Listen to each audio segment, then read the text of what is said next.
I was singing their praises when they were 6-2, and I was like, Palafox is great. He's carrying a lot of these games. He looks fantastic. And then, you know, 7 losses later, suddenly I don't feel so good claiming these things. And they have a tough matchup versus TL Academy, who have had their ups and downs. There's a little bit of a consistency issue with this team, but they're still clearly a very talented group of players who pick up a lot of wins. Looking at first phase of bans, Viper getting his tried and true Riven banned at him. It actually hurts OpTic being on that red side for sure. Aatrox getting banned out as Swain, Talia, and Alistar. An interesting few coming from Team Liquid Academy. And we'll see if OpTic bans out the Nocturne. Early on in the split, TL grabbed a lot of their wins, and there it is. They grabbed a lot of their wins off Nocturne plus other globals and tearing the lights off on people. So no surprise to see OpTic continuing to respect that. They put it last to see if TL would pick it up. Of course they don't. Instead they pick up the Kindred. Kindred it is. Safety in the play, aggression in the early jungle. We'll see how they answer on the side of OpTic Academy. Rakan, maybe. Do it, man. It's up. I am baffled when teams leave it up now. Or I'm sorry, leave it to be picked. To be fair, a lot of them think Varus is an extremely strong pick right now, and it's not something that combos quite as well with the Rakan. So if you're basically picking your bot lane between those two things, do you want the Varus or do you want the Xayah Rakan? Here you would expect TL to go for that unless they got another aggressive bot lane planned. I wouldn't mind seeing another Pyke plus Vladimir or something like that. I like them kill lanes. Kill lanes are great. Oh, let's go. More Kennen. You said they could get 2 more games. You got both of them. Mark. You said we could get it. And we did. Thank you, Mark. Rise is locked in there as well. Yeah, the Rise pick is interesting because that does kind of scream Insanity champion. We talk about how he loves playing more global-oriented, macro-based mid laners, and the Rise fits into that perfectly. But with nothing else showing in the bot lane right now, it can always slot down there, potentially, for sure you to grab that. And oh, there we go. I was saying that you don't usually see those two combo together, but right away, OpTic picked that up. Good engage. They have a lot of slow. You get somebody pillared, you're actually going to nail him with Rakan if Gate can get in there. You can also start things off in the bot lane with Varus, just dropping the ult. Then it's an easier RW combo. You don't have to necessarily go for the flash to start things off. It's a fair amount of engage already for OpTic. We'll see what they round it out with. And makes sense. They're starting to ban out the protective support, starting with the Morgana. Following that line of logic, you would expect some kind of Tom Kench potentially as well. So good for a Kennen to have something like a Morgana or even a Kayle in the game. You get in there, you could just be super reckless. See Yasuo getting taken out. What is the final bans here? Like I said, reckless with Kennen. He is a Kennen player, but not so much a player at the time being. I mean, it's his choice. I'm not. Yeah, I know. It was funny. As Real getting banned out as they hit Shoryu and Joey up a little bit, saying this bot lane has some synergy. OpTic not read Reddit, didn't you know? Ezreal's lost 13 straight NALCS games in a row. He's not good. Reddit analysis should be your champion select first page, right there. Be like, oh yeah, they mentioned that. An upvoted post. Legit IQ. As much as I would love to see that Blitzcrank, I doubt it with the Rakan already taken. Good. Wukong? Wukong could work. Alorum is a Wukong player. We've seen some Wukong sprout up a little bit with one game in the LCS in the mid lane. Not going to be the case, though. The Galio coming in. Bit of a Palafox mainstay. Has put a lot of games in on that champion. Oriana's been taken out as well, as we saw. What are the picks here for the bottom lane? I'm just going to pick your support and 80 carry, so we're going to get Kai'Sa, Braum? Tom Kench or Braum? Tom Kench, Braum? Braum it is. The Braum hold is hovered. How about another Reddit fact for you guys? The most picked champion in LCS history by more than 600 games. Knowledgeify me. I just did. Braum. Braum. Yeah, that's Braum. Oh, okay. I thought there was like a lead up, but you, no. You I'm were just saying extending off. Braum is picked a lot. Like, he is. Like a lot. Good guy. I mean, with a guy that big of a heart, you want him on your team. It's also really easy to play. Yeah. Press E. Block stuff. I mean, the worst you can do is like fire your ult the wrong way or your shield. The shield feels worse than the ult the wrong way. To be fair, in top level play, people will punish you for using bad shields way more than low level play. Remember the Ornn? I almost said the F word. The Ornn messery, where you'd throw out Ornn out, get him to block the other way. Yeah. And then if you have like more engaged from the front side, it's so good. But They have a lot of engage coming in now. Scion and Galio. I'd say we got some Bass brothers coming in here along with the Trundle. So they got the tri-comp muscles. And you have a bit of an initiation from the bot side. Keeping it color-coded on the side of TL. Lots of blues and purples. A lot of synergy coming out of Champion Select, but also the composition.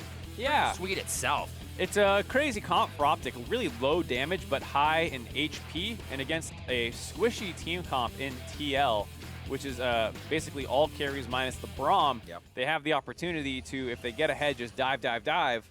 But the question and concern becomes when you go late game versus the Kai'Sa, you basically have no hope of matching it. So this feels a bit like a game you're going to need to snowball. Maybe not necessarily in the first 10 minutes, but between the 10 to 25-minute mark, you're going to need a lead. Whereas a lot of snowballs are supposed to start from level 1. Right. Where to go with our eyes in beginning this one? Let's just check out inventory. Spell Thieves to Relics. See a bit of a trade there. Who can get their vision on the map first?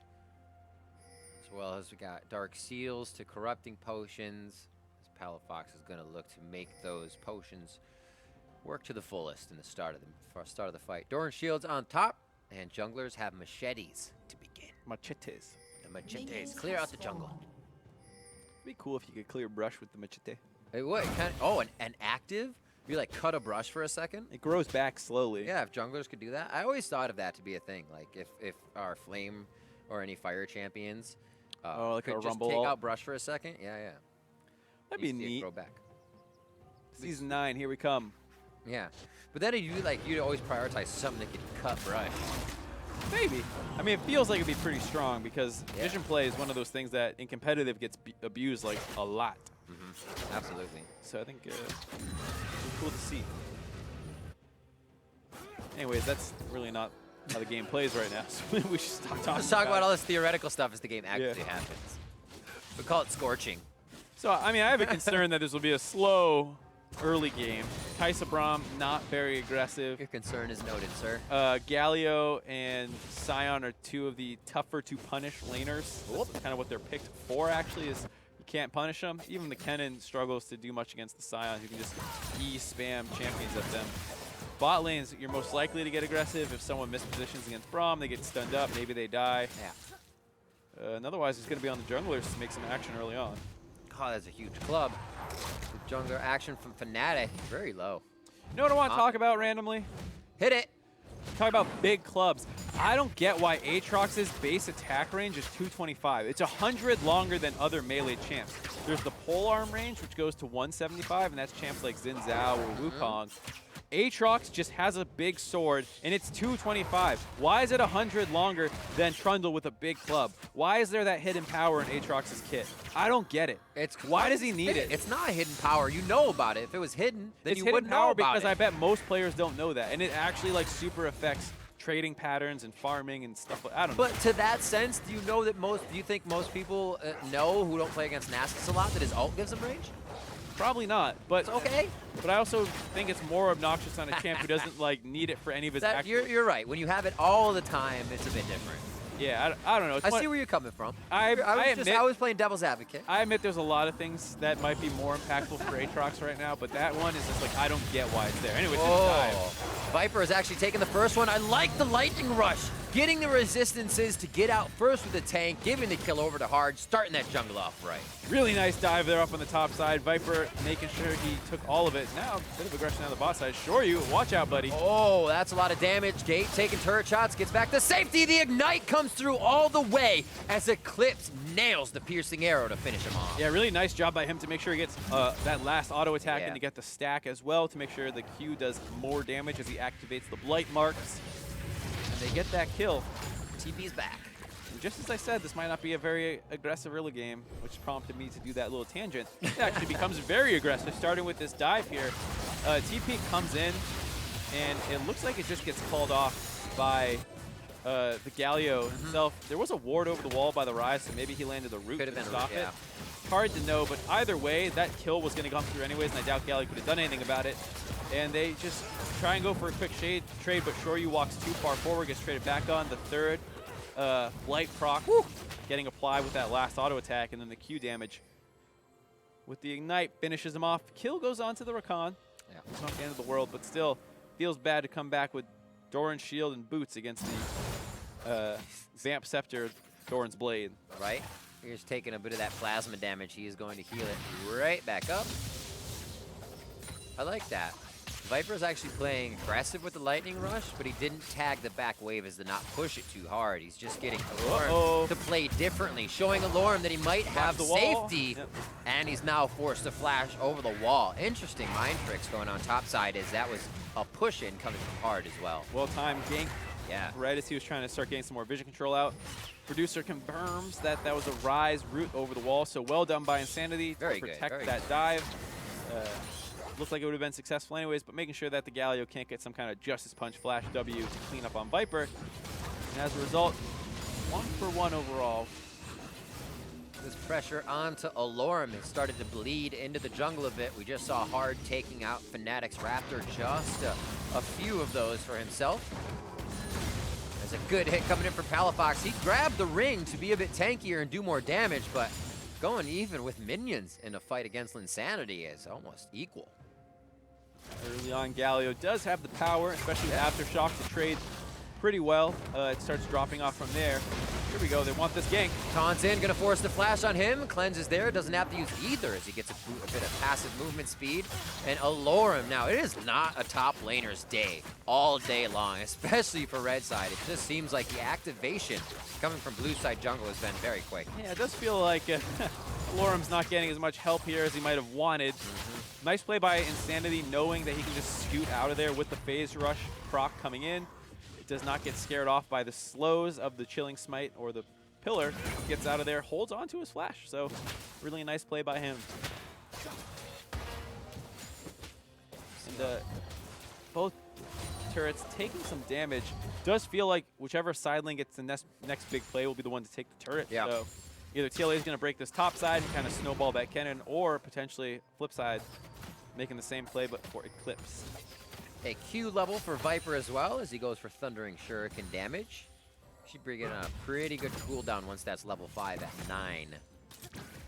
See him building up his ability tome so he can get his belt made up real quick and do some nice moves as he tries to get his ultimate in. I think Protobelt was crazy. Protobelt was a great addition into the game for a lot of champions. A little extra movement is always something you crave, and it's nice to be able to get that early.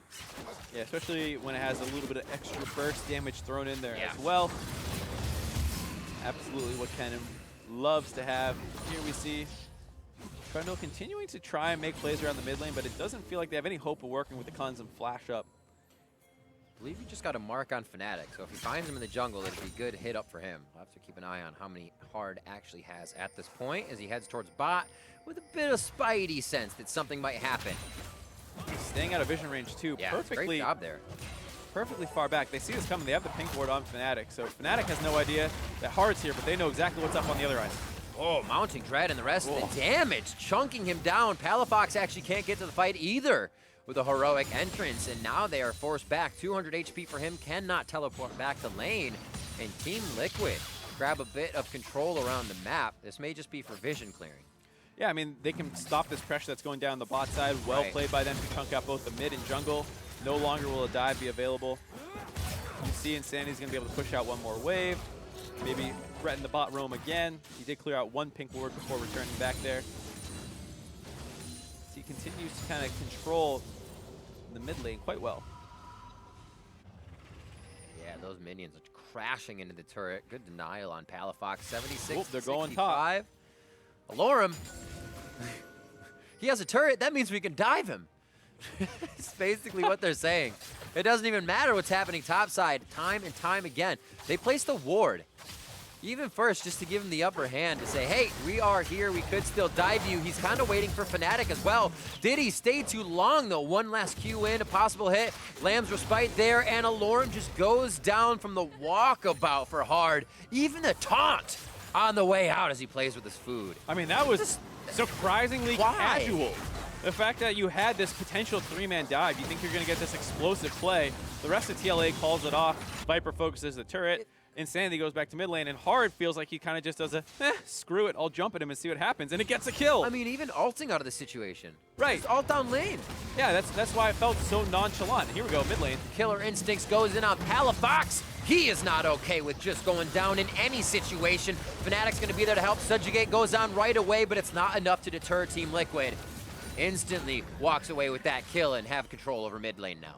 Man, feels like OpTic is almost playing limp. Like, yeah. just not putting up a fight. I don't know why Alorum doesn't ult out of there once Hard goes in. Wants to save it for I don't know what kind of play he thinks he's going to get. And then the mid lane, Palafox has flash, has ult to potentially get out of there, chooses to want to walk out, and dies as a result. Here's mid again. What's the play? I mean, oh, the walk up. He Trying to walks clear. up, gets the root. They have the plasma stacks going in, and he knows that these are getting stacked up on him. Never flashes to get away, never ults to get away. It just feels like OpTic are holding these spells for some god tier fight that they expect to happen, and they're just going to keep getting picked off. They feel like they have the retreat to the counter, but it's still in the strength of Team Liquid Academy, and the counters still going in favor of Team Liquid Academy. OpTic, though, picking up ground, that is huge. They can get a Mountain Drake, because they actually need a team that can get to these turrets and take them down. Being so far behind, they can't use this Brash Brothers composition that wants to dive so much. They're getting pushed back. Well, right, I think this is going to be a tough Drake for them to even use. I'm not sure it's worth the tempo loss. Yeah. They're going to potentially lose a mid lane turret for that as the Rift Herald spawns. Oh, yeah, that's going down. One hit from Shelly. Someone stay in range, someone stay in range. No one wants the local gold, all right. Anyways, it's okay. It doesn't matter. 3K gold lead for TLA, and we're talking about this OpTic Bash Brothers comp with a bunch of meatballs. It's going to be hard to kill anyone through the Braum, through the Kindred ultimate when they have no damage available. Fnatic doesn't have his jungle item completed. Alorum's still waiting for his first item. Palafox is not even stacking his Rod of the Ages yet, and only Eclipse has the Blade of the Rune King, but I don't know how he's supposed to get in range of a team comp that's 4 range champions in a Braum. Kind of has the moment to stand still where anybody's knocked up by the grand entrance and then has to move. See the differences in gold, about 500 between lanes. Top side is significant. 113 to 78 and 5,000 gold to 3,200. So that 1,800 gold lead for Viper is really putting pressure on the game and has drawn Fnatic up a bunch of times, but we haven't seen Fnatic be able to participate. It's kind of the same thing we saw happening to Cloud9 in their loss. And here's a red buff marked for Hard. Not only will he get the stack, he also gets to eat this red buff away. This will give him his 5th. He's actually already at 4. He is a lightning pace. Big boy. Those 4 stacks, 75 range on abilities and auto attacks. So it feels good to be able to have that on a very short range team. Yeah, going to be able to keep applying these. Wouldn't even mind seeing a hurricane out of him at this point. Yeah. I mean, sometimes you do that if you're popping off. And 2-0 feels a bit like a pop-off. Absolutely. He's been almost part of all Make it of the 3, kills. huh? Gets the mark on Alorum. He's got to know. There's the pressure locked in. Early damage. What a flash in front of the ultimate from Alorum to not be able to make it out. Viper does not have the Zanya Zap, but Lamb's Respite is there. Oh, he tiptoes out of Lamb's Respite. The whoopsie gets him taken down, and Alorum finally comes up. He has been trying his damnedest all game, and he may have just made the play that helps OpTic get back in the game. A shutdown onto Hard brings a little gold back into the pocket of OpTic. Mental boom. That play had a lot of problems with it. A little bit of a mental fart there as well by TLA. Yeah, I mean, Viper probably jumped the gun a little bit. Hard was kind of tiptoeing around if he wanted to go through the front side of the turret or the back side of the turret, and Viper just says, I'm going now.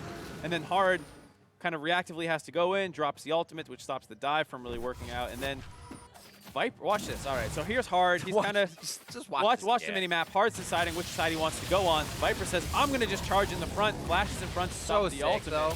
That was a good play, but Hard was not in position. He's finally jumping in here as Viper's about to die. Drops the Lamb's Respite, and Viper, with the turret still on him, runs out. He's like 1 foot in, 1 foot out. I mean, what he was trying to do was drop the turret aggro when he was invulnerable, so that way when he suddenly became vulnerable again, he's not going to die to the turret shot. I get that, but the turret shot's in the air when he stepped out, so he's going to die for that one, gets punished, and then Hard, the homeboy, tried to survive it, gets killed as well. And now Alorum has his, oh god, adaptive helm completed, which is pretty strong against TLA's team comp. True. meets up with Insanity, who hasn't seen yet, but still, he'll be able to stay and hopefully put up the crowd control that allows Eclipse, the backline, to start doing a bit of damage. He's now got Zerker Greaves, but no real item that can shred too many. That Blade of the Rune King's only going to do so much damage to non-tanky targets. Gate getting a little bit of that vision push forward, so OpTic has a chance to delay engages or even react to what Team Liquid is doing. A few hits here, and the lane gets pushed up. Looks like Viper's feeling good on the top side to just keep clearing. He might get a Rylai's next. See what he's going for. Could be a Morello Nomicon. Could be Morello. That's true. Oh yeah, Blast. Yeah, a lot of things he can turn into that. Could also be a Haunting Guy, or well yeah, Haunting Guys into the item who I can't remember the name right now, Leandries. Wouldn't be the worst thing in the world versus a pretty high HP team comp, but I gotta think you're looking for more burst to blow up Eclipse, the one real damage dealer with your flanks. So Morello Nomicon would not surprise me here. Well, I guess Adaptive Helm ticks against the burn, right? Madness burn? Yeah, so I don't think you really want that. Yeah, interesting. See what he goes. He's going back to base right now. Maybe we get to see what he completes. Nope. Cancels the recall. Makes me a liar. Eating crow. Coming up on 16 minutes. And those kills even this out at 3-3. That does not mean the map pressure is all that even, but it does go to show Liquid is making a lot of their moves without having to take OpTic off the map. Here, they'll still take a bit of OpTic off the map. Dropping down Palafox. Teleport actually canceled on the bot side as they were going to bring in another member in Viper, I believe. And now they start to move down towards the bot side. That's going to be a down turret in favor of TLA as they drop all 3 outer turrets, but have not had a chance to push forward Vision. Ooh, he gets another mark off that blue buff too. Hard has done a disgusting job counter jungling and getting kills this game. That's a big Kindred. Kindred picks have been stepping up for everybody. I think in Power of the Champion, it's a jungler you can feel good on in general. You can escape a lot, you can make plays yourself, and a lot of the junglers that were not having good seasons, Mike Young, Hard, falling behind a little bit, feel so comfortable on this champion. It's had that success for quite a few junglers. Has a lot of individual carry potential. A lot of junglers have agency. You know, when they decide they want to pull the trigger or whatnot, but they're usually not the ones grabbing the kills, going 3-1, and starting to build a Blade of the Rune King. So feels much better for actual carrying. Still able to squeeze Vision in there as well. Great clip of farming, 129 to 81 of Fnatic. A lot of the Trundle has been trying to just figure out where Hard's going to be, how to trail his kind of path around the jungle. Right now they have a chance to breathe. It's going to be buy time for OpTic. We'll see what they get as that Rod of Ages is finally charging up here for Palafox. There's still such a wombo combo fight for OpTic to be had if they can keep TLA in one spot for only a few seconds.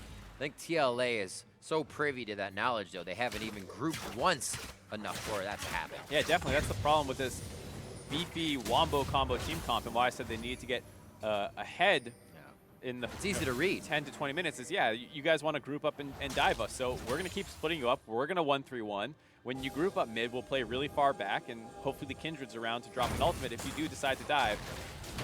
So here you see them playing super respectful to what Fnatic do. Well timed because Fnatic was back in base, or excuse me, Hard was back in base. So I think if Hard was alive there, they would have been a little bit more willing to step up and try and defend that turret, but here comes the sidewave pressure. Everyone has to back off and group or break up to the top side, hoping to catch Rise out potentially, but no one's home. Lock down that mark as well. Yeah, they go straight for it. They're like, Hard is huge. Take all of these marks. It's not so hard for him to get into that side of the jungle right now. They almost own everything as a team. He's already on the bot side, starting to clear those resources. Glacial Shroud for Olorm, a little more defense, a little more cooldown to get those waves cleared as he's about to see a 2v1. The pressure on him has been ridiculous this game. Even if he's not finding this damage, which I thought Hard and Viper were just going to back off, they can instantly apply it. Ult taken out of him. makes it so much harder for Alorum to be a part of these fights. Palafox slowly getting walked down the lane. Deja vu from what happened to Alorum earlier. The Justice Punch gets him into safe range. Realm Warp's gonna put Insanity in the right spot to lock down the kill. A 1v1 secured across the map. And now the turret's gonna go down as well. Team Liquid Academy are not stopping. Yeah, and you saw that temporarily Insanity wanted to recall out because he thought he was going to get collapsed on. Turns out they just go up mid lane. Yeah. He returns to pushing up in the top side. Now Viper's going for the flank on the people in the mid. Flash in, a great 3-man stun. Glacial Fissure back. The damage to OpTic is absolutely huge. These fights are not fights you can turn around on, even if you think you have a second way to get in. Alorum left by himself. His 4 members are down now. Palafox already down from the other fight, so you can see even how scattered Team Liquid is able to take down OpTic is making it impossible to find a comeback. And here we go, right on the Baron after they get that clean 4 kills in the mid lane and top. No fight back out of OpTic here. Those 2 kills that they did get were basically a flub tower dive out of TLA. See this again. I mean, these ults as well as Kennen feel this is what you want. This is the quintessential ult. Oh yeah, this is so the perfect play. You see the follow-up by Shoryu able to ult in. They just have no damage but the Varus who gets popped instantly.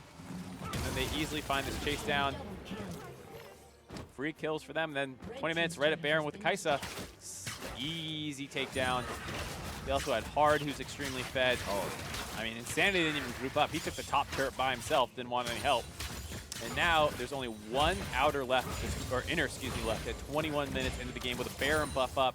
They're returning to the side lanes. They have TP on Viper, TP on Shoryu. Ryze has his ult up. They're going to try and find a pickoff here for OpTic down the bot side, but Viper's already out of there. They got to get some more vision control on the side of TLA here. They have a lot in the top side, but none really around mid or bottom, so a little hard to push up where you don't know where the enemy is. It's good by OpTic to get those pink boards out as fast as possible.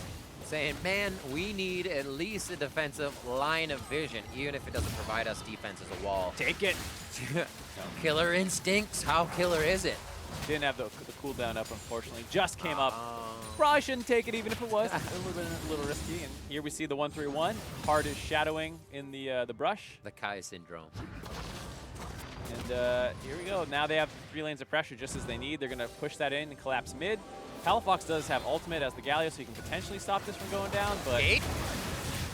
That was an interesting standstill from Gate. Joey gets the airborne onto Fnatic, so he can't get back with the pillar too fast. Still able to fire in from the outside. Insanity's just out of turret range. Here now comes Viper trying to sink his phase in. Gets out of turret range just in time, but he makes OpTic retreat. Alorum is dead and tries to do what he can from the grave, but goes down to the crowd control and team fight of TLA. An instant realm warp to the bot side is instant pressure around the map, and there is just no way OpTic can handle it. Nice move there by TLA. They decide they want to get that inhib down ASAP. They don't want to wait for the minion wave to come mid. So they realm warp down to that bot side, grab that turret. I thought for a second maybe they're going to go super greed mode trying to end the game. They back off instead. They've still got a little bit of time on this Baron buff to reuse it, so they get the Empowered Recall off. Big flank by Viper here. It could have gone a little bit better. Couldn't quite get onto the members that he wanted to. But overall, a great fight by them. Joey gets kind of chainsy seat under the turret, and then that taunt really stops Viper from continuing on to Eclipse and getting all those kills. Shoryu, I think it was a good decision to back out there because Palafox had a Justice Punch coming his way. Yeah. Did not want to get locked up between the turrets. They played a little slow. They get their 3 kills. They go bot lane. They grab their inhib. And now we got the brush baits by OpTic. Here we go. Here we don't go. Start it up, snuff it out. The Ocean Drakes as well playing in favor of Team Liquid. OpTic probably not happy to see that. Now Liquid can stay out on the map and pepper OpTic that much more. Another Bushwhack trying to be set up in the mid lane, thwarted by a quick alteration orb. And they have 1 more left so they can move up safely. You want to be able to, you want to be sure you can place that deep vision. And here's how you know Viper is a Riven player. Goes Spellbinder. Does not want to get the Zonias to make the safe engages. He wants to blow people up. That's the best part about Stopwatch now. I love getting it early. It becomes such a hard thing to do in the game to say, you can have this early, or you can have this early. It's like, why not put a sword to every pickaxe, or this to this, right? It's like, oh, because you can buy that all the time. But, man, being able to get these items for Viper. Now that he has a stopwatch, feels so good using that ultimate. Wants the damage while still getting some of the survivability. Hell yeah. Doesn't need to go full Zonias. Joey's like, hit it early. I got the tanks. Delivering some nice gold around the map for another turret here. Bot wave is coming in for TLA, so they start to pressure mid. A split from Viper top as his flash is coming up, so he can come flying in with the flank if necessary. See if they can do anything. Sion's going to try and hold that bot wave, but I'm sure that's going to be a bit of a struggle for him. Doesn't do too much damage. Nice percent health damage from the W, but you see this super creep's not going to go down easy. 2v1. Can the Sion clear it? Really struggling. All right, TLA, please just kill him. Find and engage, please, TLA. Get him. Bam! Bot wave cleared. He almost had me. I was about to start casting. If I had blinked at that moment, I would have been into fight. I'll try and keep my hype levels in check. Two minutes onto the Baron. Drake is up as they got some great wave clear on the side of TLA, but they're not able to get into the base. They're being a little too reserved about it. Here they feel like they have the confidence, only seeing 2 members up. Joey's shield there, but it is going to be Gate going in, gets a good charm down, and they drop down hard. Lamb's Respite will not be helped. Slicing Maelstrom comes in, and that's going to be the stopwatch. Big return on investment, but he goes down to the winds of war as Viper has fallen. Joey's going to come up next. He's going to be grabbing a cup of coffee, but he stays alive anyways. And now Insanity makes himself gold for the end game.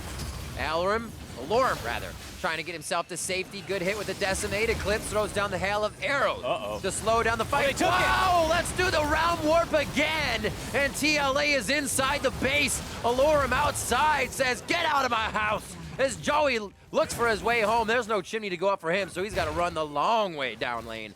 And that fight, coast to coast, stayed on the side of OpTic, and they were able to win it. Let's see it again. Let's watch Hard here. He's the big guy who's supposed to keep them alive through all this dive, and he is the first one to drop. Bam! Nice engage by Gate there, finding the key target, and then here, even though he has the stopwatch available, he would have wanted to pop it a long time ago, but he pops it after all the damage already gets done. He gets taunted up, knocked up, and so by the time he uses his stopwatch, his ult is already off, so Viper's going to get dropped as well. This was a really nice stopwatch by Insanity. Perfect timing to stop any of the CC from coming in, but then this is where the meatball comp is pretty strong. They're trying to find a kill, but they're so hard to actually finish off, and then I can't believe they actually took that in.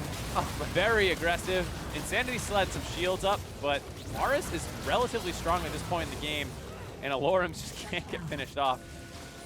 I wouldn't call that trolling, but I would call that ambitious. Yeah, very ambitious. You think of the win conditions a team has, and seeing them go away from that, you wonder, okay, a little lax again. All right, maybe breaking mentality. A third time, you've known they've thrown the win condition out the window. That's the first time we saw them group for OpTic's 5v5, and we saw how bad it went. Here they're grouping again, possibly having enough time with the Baron, and they absolutely do. And now they can really avoid grouping for that 5v5 again. Yeah, I mean, I think grouping for the 5v5 is fine, provided Kindred actually stays alive during it. That's a great point. Yeah, because I think if Shoryu's not engaged on and Kindred's keeping people alive, you have the damage from Insanity and Shoryu to absolutely rip through the enemy team. It's just, you need to actually play those fights correctly. Also, like I said, Viper getting stunned up pretty well by the enemy team. I think OpTic actually played that fight pretty well, all things considered. And with that, their bot inhib has respawned, so if TLA are not careful, I mean, it is a 13K gold lead still, but if they're not careful, potentially, things can get turned around, and no surprise as Viper goes for a Void Staff instead of continuing to finish his Zanyas. Damage, damage, damage. It's like, I can't finish the Zanyas now, but I can finish this item. Hell yeah. I gotta give credit to Alorum this game. The man has taken a beating, and it still has the items he needs to be a tank that is affecting the end game fight. Eclipse, however, getting him a little too close for comfort there, now allows TLA to get some more spree time with the inhibitor turret. Top inhibitor is the only one that stands as start to focus the bottom side of the map, bringing also Viper into the base, and the super minions start to do work. I'm sorry, Baroned up minions start to do work. And OpTic are going to have to force a fight here with the base broken open. That's 2 inhibs down. TLA are just going to rotate up to the top side. They already have a wave on the way, and if they lose triple inhib, this is all but over. What's OpTic. the best engage, Mark? What are your eyes on? OpTic towards TLA. Who are you looking for? I'm watching for Gate mostly. If he can find a good engage onto them again, as we see here, the Realm Warp up to the top side, they're going to escort this minion wave in. They need to go before they lose their third inhibitor, so hopefully Gate goes through the base gate here. There's no vision actually up on the top side, so he can find a really good flank and then maybe combo together with the Galio. Instead, not going to happen as TLA drops some wards on the base gate.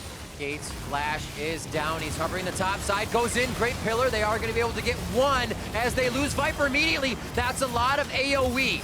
The ults are in, and Palafox is trying to taunt the front line as he's going to go down to a 3v1 situation, a double kill, however, for Eclipse, as now this Varus, we said, very big from the back side, and they're able to slightly weather the storms. Can they stay for the long haul, though? Insanity and the rest of the team using the Siege Minion to keep damage on the turret as mid lane is getting piled in on by super minions. Alorum has to control that. Do a little janitorial duty to prune the minion wave, and now they're able to push back. Slight victories here for OpTic. They did lose a lot before they could get that victory, but means TLA can keep coming back. We'll see it again. And even though I said Gate was the one to watch, that was really kicked off by Fnatic with the excellent pillar behind the cannon, making sure he had no way out without his flash. Can't get through that. And then good follow-up by Gate. However, I got to look at Hard again and wonder why he did not ult to save either of his teammates. That's one of the big things about your team comp is you can chew through the enemy's front line with the Kindred ult available. Wasn't able to save Viper, understandable with how quick that engage was, but not able to save Joey either. Yeah. Goes through that whole fight without ulting. TLA are still in a fine spot as they grab another Drake. They're going to meet back up on the top side most likely, as some members still have Baron buff up for 20 seconds. It's going to be hard to get that used in time, but still not as clean as you would have hoped for. And it shows the importance. Now, obviously, he could have Zanya's by now, but wouldn't have had Zanya's after the stopwatch buy, so he bought the Void Staff. But it does show the importance of if a game gets close, Kennen needed to be in the fight, you need to have that invulnerability. Your damage has to go for the extent of everything. And they're able to shut these guys down now that they have 3 huge health tanks in Palafox, Fnatic, and Alorum. It's hard for TLA to cut through. Yeah, definitely. That's one of the things I don't really love about the Spellbinder is like you're already smashing your billion gold up. You don't need more damage. Get something like utility to help you actually. Right. That's like we're gonna close the game. Oops, if we don't. Yeah, it's one of those things where like it looks great when you one-shot somebody, but otherwise you don't really need to do that. You need to go in there and ult and stay alive. And 2 fights in a row, not able to do that for Viper, really. And they're sorting out the magic resistance, too. Locket of the Iron Solari on Fnatic, Zeke's onto Gate, so he gets a little bit for himself, but also utility now for Eclipse. Those items are starting to come in, which are helping OpTic in the areas they were falling short before. That little bit of utility that helps steroid the rest of their team. 14-10, 32 minutes in. You gotta say TLA's still in the driver's seat here. 95% chance they still win this game. Absolutely. And they still have, like we said, 13k gold lead, so despite these blunders, it hasn't really increased for OpTic as they have not been able to find any global gold as, comes up just short. Oh my word, just a miss there. Hard getting locked up, but that is the initiation that I feel like makes TLA feel pretty comfortable about stepping closer to these turrets. Yeah, that's the problem is if you whiff one, suddenly TLA gets emboldened to walk up, and it was a really good look, and if they found that, maybe Gate continues to prolong this game, but couldn't quite do it. There's another pillar. Deja vu for the initiation coming from OpTic. Slicing Maelstrom gets cut back. Viper tries to get to the back line, and they're able to fight on both fronts. Beautifully done. Palafox is in, but look at the 3 tanks standing now. They drop the damage in Eclipse. What can they do to protect the turrets? 4 members of TLA now stand tall inside the base of OpTic as they look to push themselves further and possibly take that 3rd position here in the spring split as they move towards a higher playoff spot. Damage now onto Palafox as he just punches in one more time for checks and balances, but it's all about Joey getting the kills. Fnatic looking for the fountain, possible kills on that. And they're gonna be able to knock down the Nexus turrets. Eyes on the Nexus, somebody picking up a little extra gold, and TLA is losing their collective minds as they dive the turret, but still pick up the win, moving to 10-6 in the summer split. Yeah, Insanity Realm warping the minions into the fountain to make sure that they tank it first. Have to. Yeah, that's what happens. Great. They're able to keep them alive. They find one more kill on the end of a game that ended much slower than I think anyone was anticipating. Some blunders by TLA, some good engages by OpTic as well to punish the over-aggression out of TLA, and that's something that, you know, TLA was probably getting a little out of hand in comms during that game, feeling themselves too much, and hopefully this is a bit of a check against that as they move closer to the playoffs, where once you're in best of fives, you never want to let a game like that slip away. I think we actually saw the hyphiness lead into that dive on the fountain. Fun fact as well, attacking on the fountain doesn't call for help. Nope. So if you get the minions in there and you're still fighting, that turret is not mad at you. Oh, yeah, you get couple minions in there, you can fountain dive to your heart's content. It's good stuff. So TLA slowly building an advantage is where we're going to start out on the replays as we jump back into game, and they just instantly break open the game after these advantages. They say, we've gone top a lot, let's go mid. This is after they've already got a Baron buff too, so you know this game's pretty out of hand when we're talking about a 21-minute fight around mid lane. Good flank by Viper, really well played Kennen for the first 20 minutes of this game, as well as Hard, who had a monstrous performance. Got a ton of kills, and OpTic were kind of on the back foot until they were finally at their inhibitors where they couldn't go back anymore. That's one thing that I think a lot of people forget about is, like, no matter what composition you have, pushing a team in, maybe you can be 10,000 gold ahead, and it's just easy, but closing those base walls makes a team whatever X factor stronger, and you have to be ready for that. And 3 frontline tanks with a trundle in where to close you up is actually how OpTic, we see it back in these replays, was able to funnel TLA onto those front steps and kind of have a little bit of a comeback fight. Yeah, and this is once again, nice play by Gate, the flash W engage onto the Kindred, knocked up, taunted up, never had a chance to get his ultimate off, and then here, once again, more taunts and knockups onto the Kennen. They stop him from being able to get his Zhonya's off until his ult's already out, and he's at 200 HP, so he gets finished off. Joey trying to get chased down, barely gets out. Excellent stopwatch there to make sure he does not get chain CC'd and finished off, but at this point, they've kind of baited TLA into this really scrappy fight where they feel like they're super far ahead and can't lose it, so they take a very questionable realm warp into the Whee! A few kills there. Yeah, and they still find 1 kill traded back, but at this point, they're kind of chunked out. Eclipse finds a nice cleanup kill, and just one of those plays where you're not going to lose the game because of it, but you're definitely not closing it out cleanly. And then we see Team Liquid not close it out, but Team Liquid close it out finally as they push into the base. It was kind of rinse and repeat on the side of OpTic. They said, we can go in with Rakan, we can keep getting these engages, but the one time the ult wasn't there, Team Liquid bit back harder. Yeah, sure, you almost died, dropped down to 100 health again, and that was without Gates engage, which had previously been blown, trying to pick off Hard once again, but because they didn't get it, that time Viper finds a nice flank wrapping around, does die for it, drops 2 of them, and then you see, you know, it is still pretty hard to chew through all this giant meatball lineup that they have, but at this point, they're so far ahead, it's not the end of the road. They chase down, they find a lot of kills here, and then we'll see this Realm Warp play. Here you go, watch Insanity, drops the ultimate, starts channeling the super creeps onto the base, and the Fountain Turret grabs those as the target, so they're able to find that 1 more kill onto Fnatic. Alorum hugging the very back of the base. Ooh, look at that. How to ride that gold path.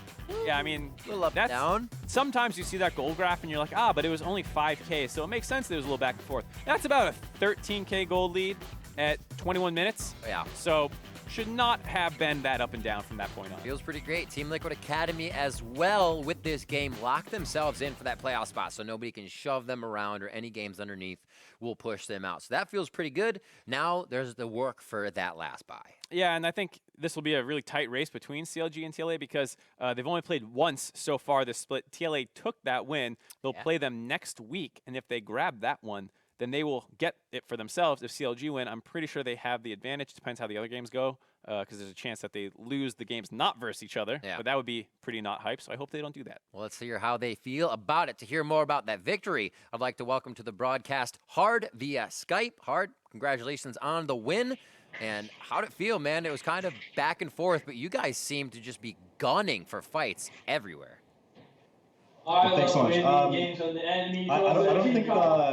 I mean, at least from our end, it didn't seem that back and forth. I think we felt pretty control in it. There's that one team fight mid. It was kind of unlucky. I got hit by everything, so that was kind of unfortunate. But yeah, it seemed like a pretty simple game, I think, yeah. So how about talking about the draft a little bit, because it started out in a way where they had this giant comp full of tanks. You had all range champions. So, like, what did you think heading into the game before, you know, it kind of completely swung in your favor?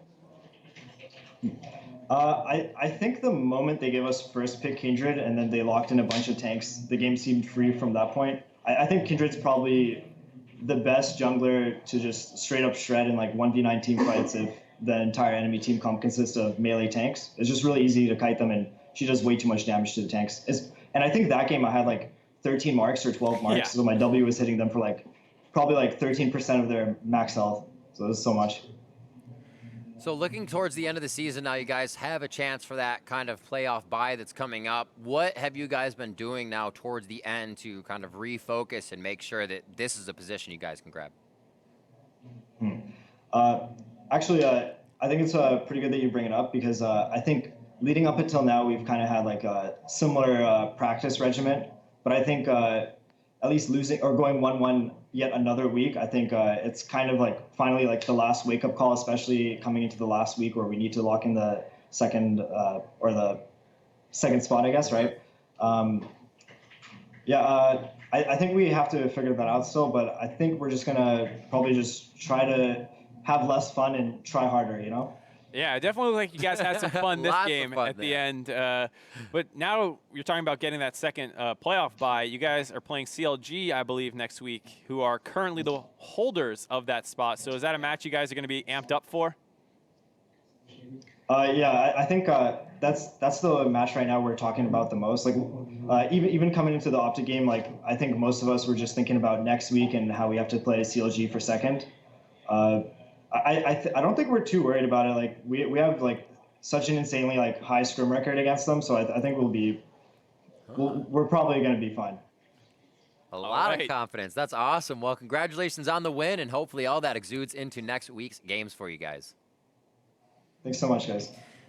So, with Week 6 complete, let's take a look at the standings and our playoff picture as it stands. Cloud9 Academy tops the table despite suffering their second loss of the split earlier today. OpTic Gaming holds sole possession of that second place, but Team Liquid is keeping pace, just one win behind in third. Those teams have all locked in their playoff spots, but the remaining three are still up for grabs.